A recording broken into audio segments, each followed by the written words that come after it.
Welcome back, campers, to the Casual Car Camper. I'm your host, Brian. Today, we're going to be talking about fuel. This is going to be a two-part episode that's going to post on the same day. The first part is going to be me talking about the fuels themselves, and then the second part is going to be talking about safety when using these fuels and transporting them.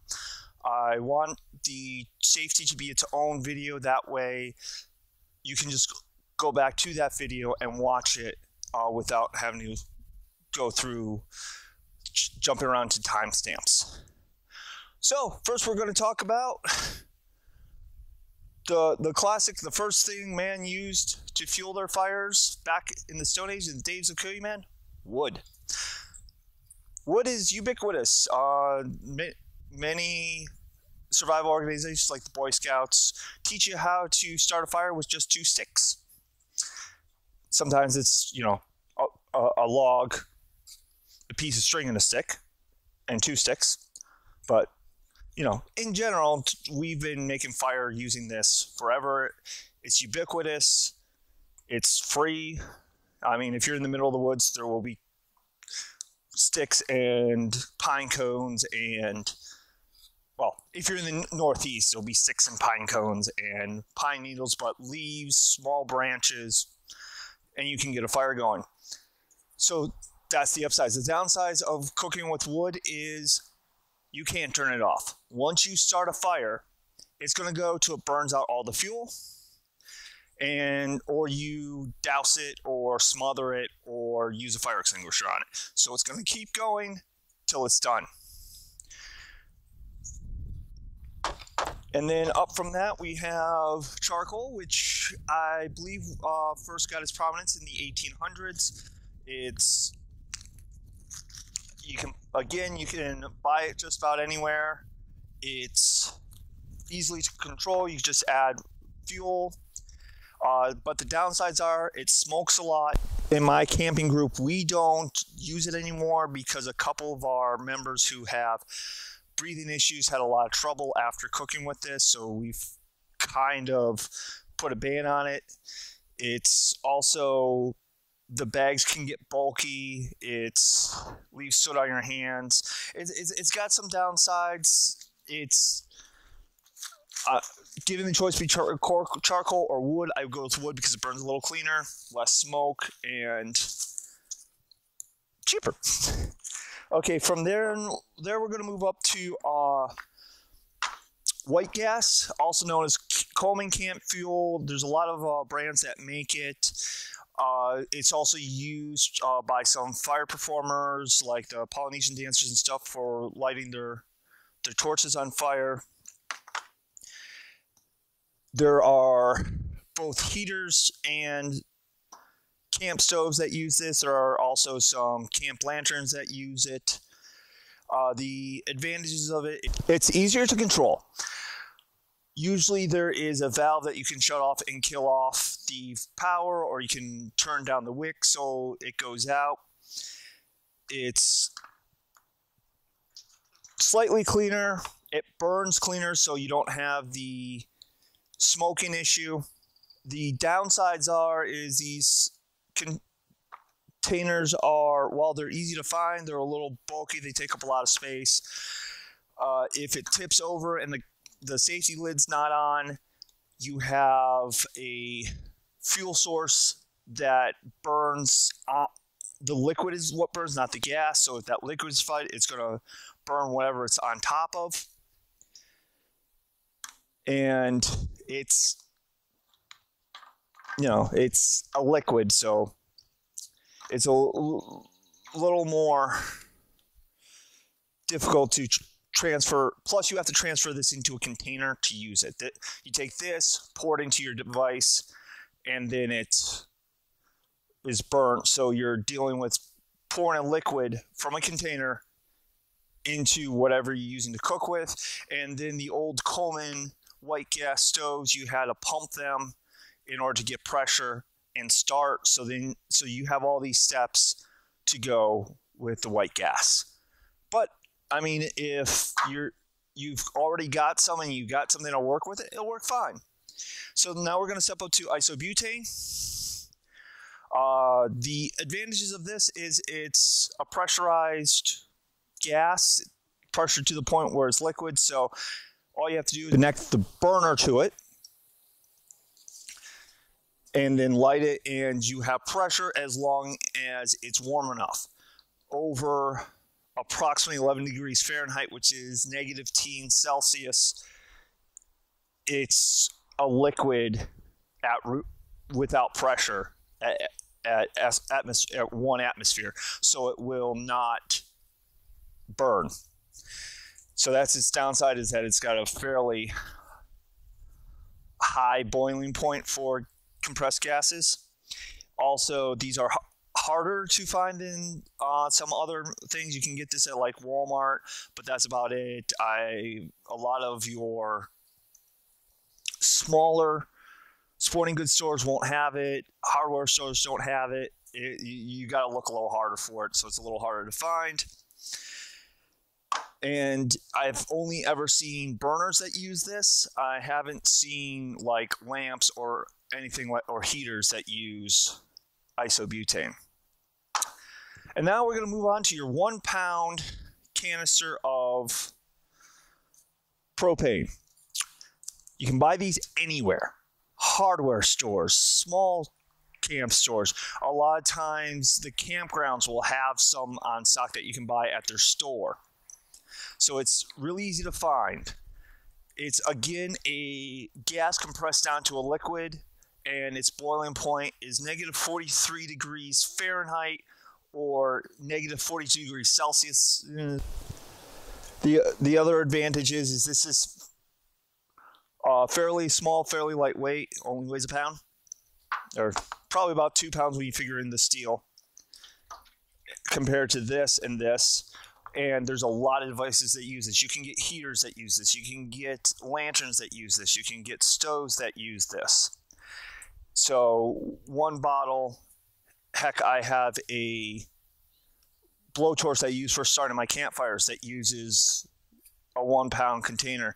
You can find these at hardware stores because there are blowtorches that use 1 pound containers of propane. The downsides are this is not reusable.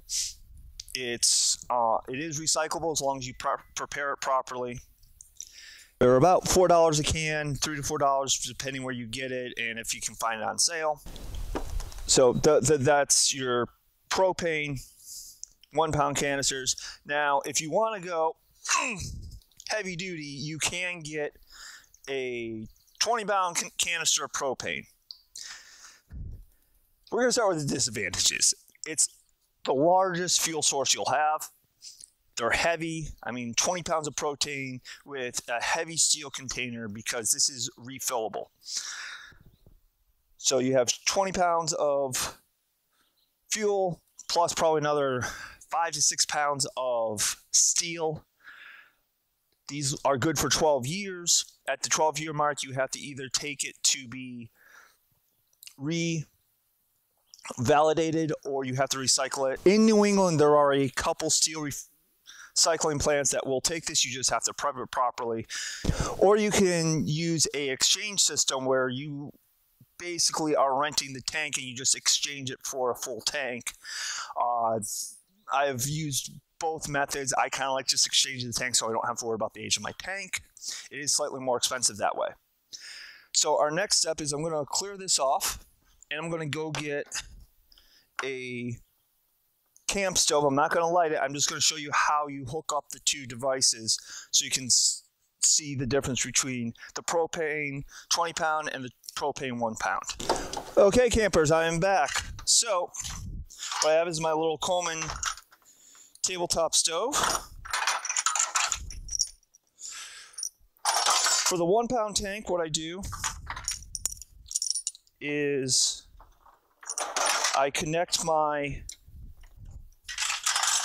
here we go. I connect my nozzle and adapter to the stove first. I lay it down and I figure out what angle is going to be best for hooking on my propane tank. Then I take my propane tank. I connect it.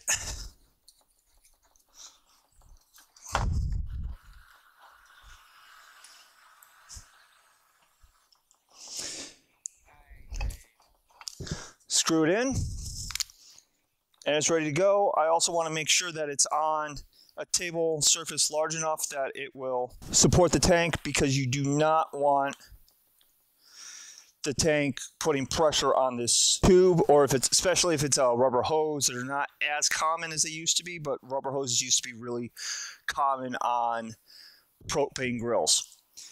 And then after you get everything, I double check all my connections before I light it. Now for my 20-pound tank, it's a little different procedure, and it's a little bit longer because we're hooking up more hoses and we need more devices. So we're going to put our 1-pound tank off to the side. Now what we're going to do is you have to get an adapter. This goes from the threads on a 1-pound tank to the threads for a 20-pound tank. So you're going to screw this in. Make sure it's tight.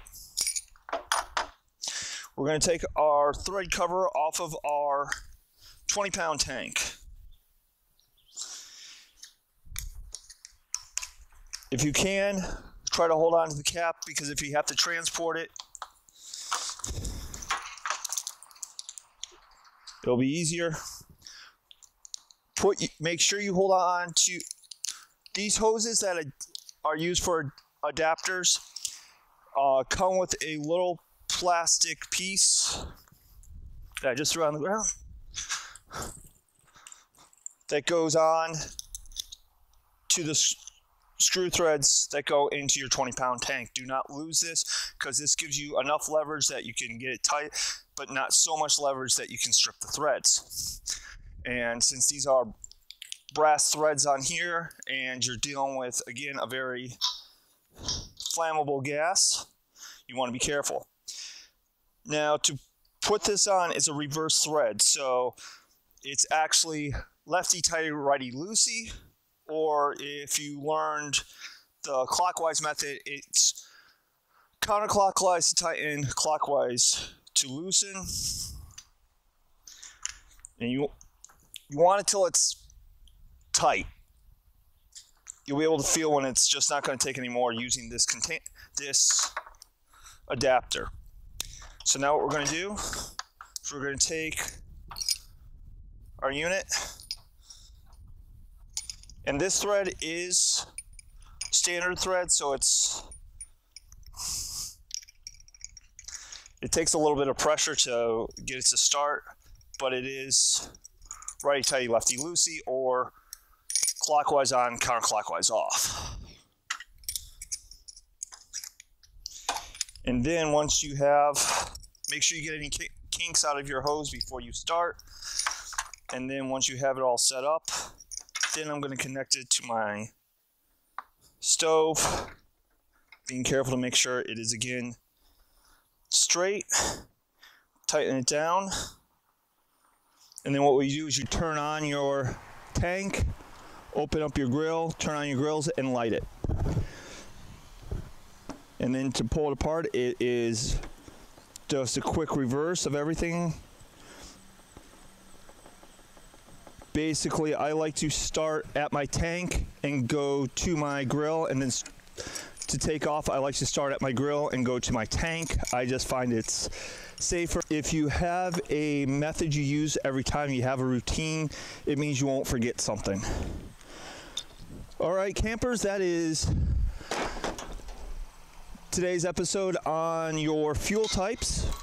Please stay tuned for my next episode on safety with fire. Thank you.